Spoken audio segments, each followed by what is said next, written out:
Kitab Yesaya pasal 40 ayat 3-5 menuliskan, ada suara yang berseru-seru, persiapkanlah di padang gurun jalan untuk Tuhan. Luruskanlah di padang belantara jalan raya bagi Allah kita. Setiap lembah harus ditutup dan setiap gunung dan bukit diratakan. Tanah yang berbukit-bukit harus menjadi tanah yang rata, dan tanah yang berlekuk-lekuk menjadi dataran. Maka kemuliaan Tuhan akan dinyatakan dan seluruh umat manusia akan melihatnya bersama-sama. Sungguh, Tuhan sendiri telah mengatakannya. Selama sekian waktu lamanya, ketika Tuhan memanggil umat pilihannya untuk dia bergerak di atas muka bumi ini, dia mendapati hanya ada segelintir orang di tengah umatnya yang available dan bangkit menjadi mitra kerja dalam menjawab panggilan dan melakukan pekerjaannya. Padahal Tuhan menghendaki munculnya umat yang selalu available, memenuhi panggilan dan hidup menurut ketetapannya. Firman-Nya menegaskan bahwa ada jalan Tuhan yang telah dinyatakan, di mana setiap lembah harus ditutup, setiap gunung dan bukit harus diratakan. Tanah yang berlekuk-lekuk harus menjadi dataran, sehingga kemuliaan Tuhan akan nyata dan orang-orang akan bisa menyaksikan dan memuji kebesaran nama Tuhan. Kita adalah umat Tuhan yang sedang mempersiapkan jalan baginya.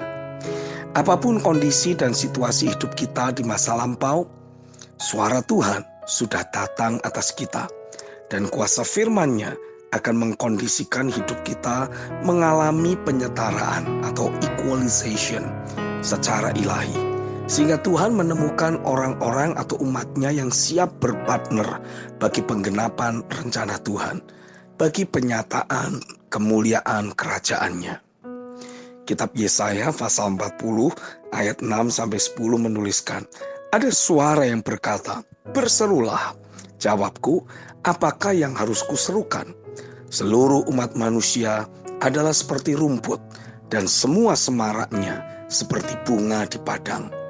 Rumput menjadi kering, bunga menjadi layu, apabila Tuhan menghembusnya dengan nafas-Nya. Sesungguhnya bangsa itu seperti rumput. Rumput menjadi kering, bunga menjadi layu, tetapi firman Allah tetap untuk selama-lamanya. Hai Sion, membawa kabar baik. Naiklah ke atas gunung yang tinggi.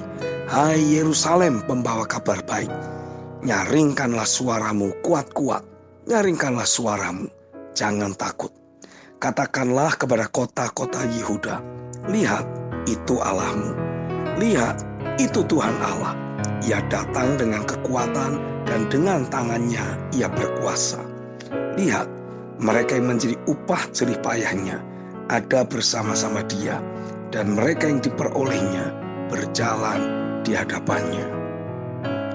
Ketika kita meresponi panggilan Tuhan secara akurat, maka apapun kondisi hidup kita di masa lampau, bahkan di masa kini yang digambarkan seperti rumput kering atau bunga yang layu, ketika Tuhan menghembuskan nafas-Nya, ada pekerjaan firman dan roh yang akan mengkondisikan diri kita dibangkitkan dan di-upgrade hidupnya, sehingga kita boleh memiliki suatu kapasitas dan posisi rohani yang baru untuk mulai dapat menyerukan kebenaran dan memberitakan Injil Kerajaan bagi kota-kota dan bangsa-bangsa. Lewat hidup kita, Tuhan akan bekerja sedemikian rupa untuk menyatakan diri-Nya, sehingga orang banyak akan mengalami ada realita Tuhan yang datang memenuhi hidup mereka. Dan mereka akan berlari kepada terang dan jalan Tuhan yang kita tunjukkan. Penggenapan Yehezkiel 37 akan segera terjadi. Hidup umat Tuhan yang sekian waktu lamanya terasa seperti tulang-tulang yang sudah kering dan pengharapannya telah menjadi lenyap. Ketika Tuhan mengembuskan roh-Nya, Dia akan memberikan kehidupan dan membangkitkan hidup umat-Nya menjadi suatu tentara pasukan Allah yang sangat besar dan menjejakkan kakinya dengan kuat. Ketika suara Tuhan datang atas kita, maka pintu-pintu gerbang yang telah tertutup akan terangkat begitu saja.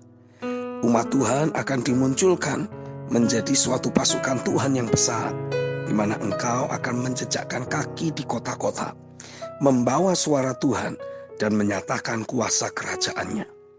Engkau akan berseru atas kota-kota, lihat, itu Allahmu. Lihat, itu Tuhan Allah. Ia datang dengan kekuatan dan dengan tangannya Ia berkuasa. Manifestasi pelayanan tubuh Kristus akan segera tergenapi. Dengar umat Tuhan di kota-kota dan dimanapun engkau berada. Dia sedang melepaskan firman-Nya untuk membawa kita menyatu dalam kesatuan iman, di dalam pekerjaan firman dan roh yang sama, untuk melangkah bersama-sama, menggenapi kehendak rencananya. Masanya sudah tiba, bahwa pelayanan tubuh Kristus yang sejati akan dinyatakan. Tangan Tuhan sendiri yang membentuk dan menyatukan orang-orang percaya yang memiliki DNA rohani yang sama. Dan Dia hembuskan roh-Nya untuk menyatakan dinamika pekerjaan roh yang menghantarkan gerejanya mengalami realita Tuhan dan proses penyatuan tubuh Kristus sesuai kehendak-Nya. Amin.